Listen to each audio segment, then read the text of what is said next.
All right, good afternoon. We are going to continue on with the end of Egypt. The last time we talked, we just had built the Suez Canal, and this is a great engineering marvel.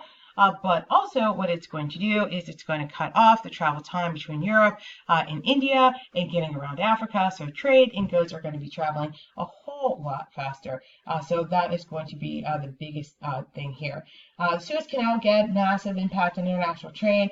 The biggest problem, though, however, is Egypt does not have the economic benefit of the canal, even though it's built in Egypt, and they're forced to sell the mass majority of the shares to the British. The French did have control of the canal for a time period. It's going to be under the Convention of Constantinople that the canal would be open to all nations without discrimination during times of peace and also during times of war. However, Great Britain sort of considered it to be in their vital interest to maintain the canal and to make sure the canal remained open.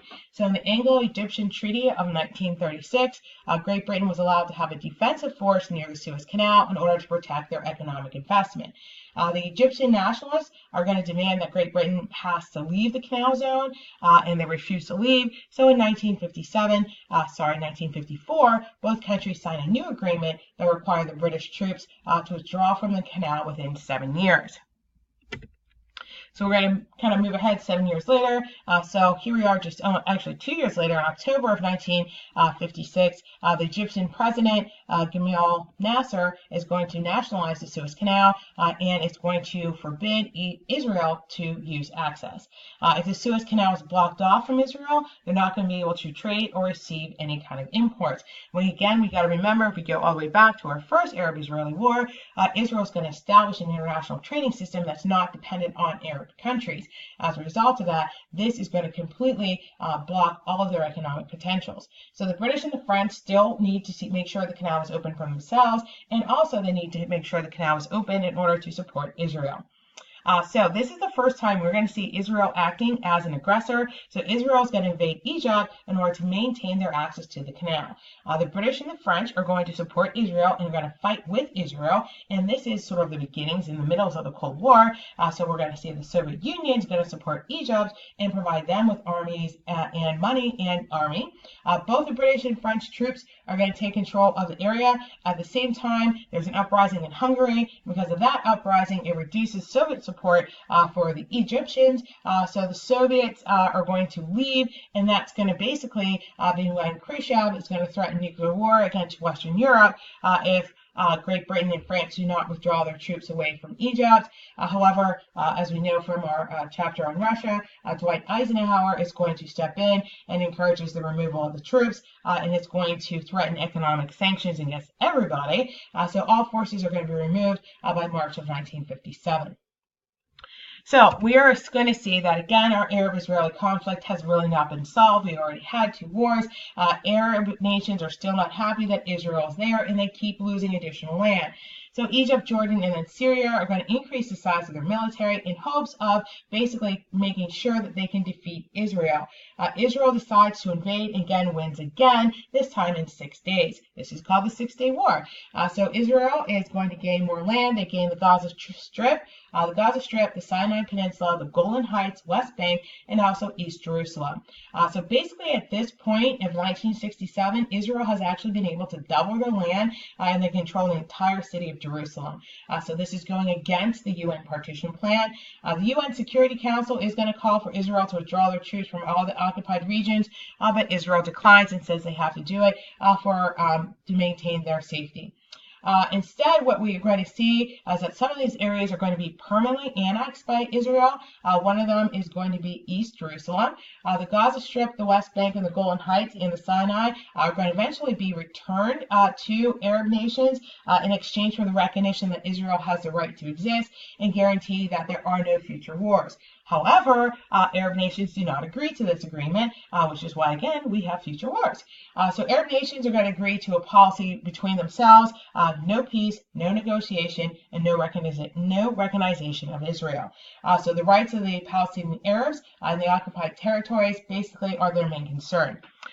Egypt, however, is in a different story. Egypt has lost the Sinai Peninsula, and the Sinai Peninsula has a ton of oil. So Egypt and Jordan are going to agree to give up their claims to the Gaza Strip and the West Bank in hopes that they can get back some land that they lost in the last war and basically have a permanent peace. So their plan is called Land for Peace Talks.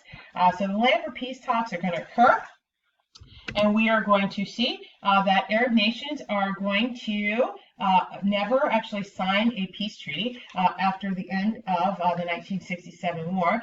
Arab nations are still going to demand the return of the occupied territories even today, and some of the Arab nations today are still going to demand an independent Palestine.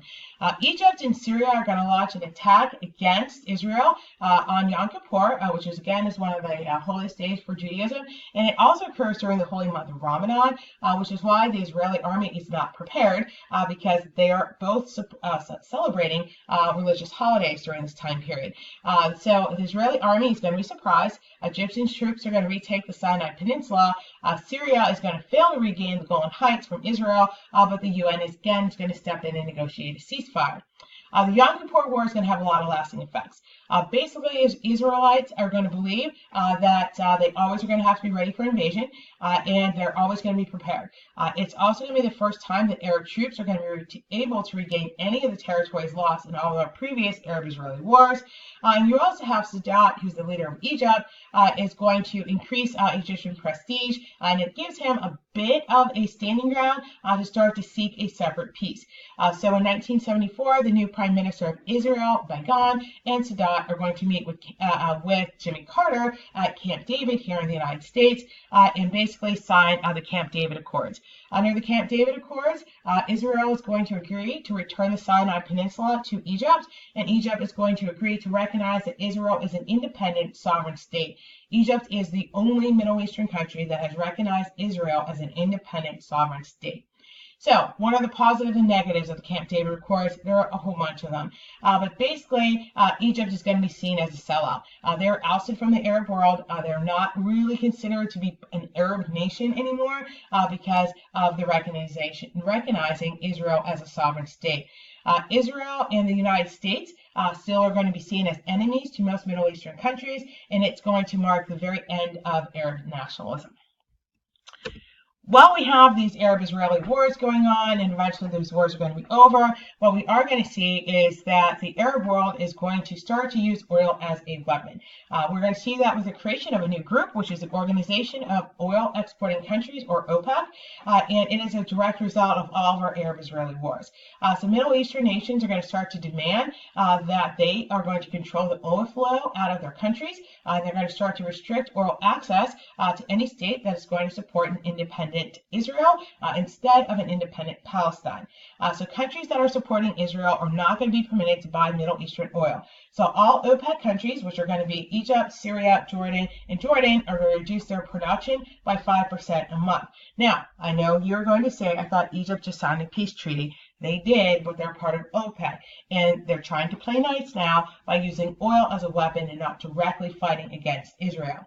So they're going to reduce their oil production by 5% a month until Israel is going to withdraw from the occupied territories and restore the rights to all Palestinians. OPEC is going to set the price of oil in the future, and really for the mass majority of the time from 1973 to now, OPEC has set the price of oil. They do not work as a unified group anymore. They kind of fight amongst each other a little bit, which is why we see the prices of oil fluctuating. Currently, right now, prices of oil are going up instead of going down. But basically what they're going to do in 1973 is they work as a unit. They set the price of oil, drop production by 5%, which is going to lead to a 130% increase in the price of oil. This is going to lead to the 1973 oil crisis, which is going to be one of the worst recessions we have in U.S. history. Domestic oil prices increases dramatically. People have to wait for hours at the gas station to get oil. Anything that is gas dependent in terms of shipping or production has to be halted or stopped entirely. Most of the times what you do see is gas stations in localities and basically municipalities would assign different people different days in order to get gas. Most people are only going to be able to get one tank of gas once a week, and sometimes it's actually going to be 2 weeks before you can actually get a tank of gas. All right, we are going to go back now. We're moving up in time. So we're going to go back now to Iran. So we've got a new leader, or he's almost a leader. He's going to be. So Mohammad Mossadegh is going to start to challenge Reza Shah for control of Iran. And again, Mohammad is going to support Iranian nationalism, and he nationalizes our oil industries in the 50s. You have gaining support for him, which makes it very, very difficult for Reza Shah Pahlavi to actually dismiss him. So what you start to see is that he's actually going to be appointed to be premier instead of being dismissed. Reza Pahlavi is then going to try to regain control, but he's forced out of the country. And again, we're going to see the United States and the CIA is going to be involved. So, with the support of the CIA, Reza Shah Pahlavi is going to try to restore power. And again, this is going to be the puppet government that we have set up after we've already deposed his father. So we are going to have a secret Iranian intelligence organization that's going to be created, and the idea is to restore Pahlavi to power, and as we are doing that, we're also going to set up foundations and institutions that are going to prevent all future coups inside of Iran. So the only problem is the Iranian secret police intelligence organization sort of oversteps their power. They start to execute thousands of political prisoners and start to suppress any kind of violent dissent. Conditions in Iran are going to improve when you have your white revolution for a little bit of time with Western reforms, the land program, infrastructure, and all that does start to improve. But for the mass majority of people, they do not accept all of our Western reforms, and what they do want to do is return back to traditional Islamic ideas, and that's going to be supported by the Ayatollah Khomeini. So a lot of people are going to call, in particular, Khomeini is going to call for the overthrow of the government and the Shah and the establishment of an Islamic State.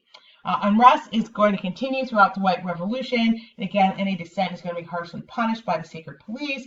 Eventually, what you're going to see is that ruling class, the ruling elite, is going to benefit the most from the White Revolution, which is going to lead the middle class and the poor to turn to Khomeini as their support.